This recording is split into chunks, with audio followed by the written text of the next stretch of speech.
In front of me is OPPO F11 and today I would like to show you how you can operate a voice recorder.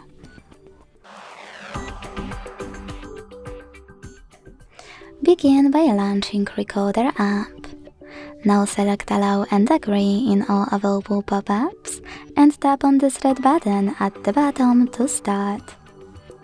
As you can see, recording is on. To pause it or unpause it, tap on the same button. To add a bookmark, click on the left one, and to end it and save it on the right one.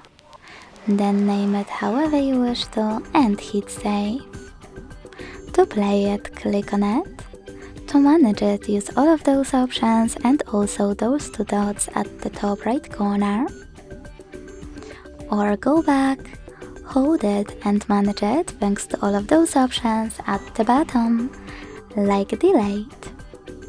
Thanks so much for watching. If you enjoyed this video, leave a like, comment and subscribe.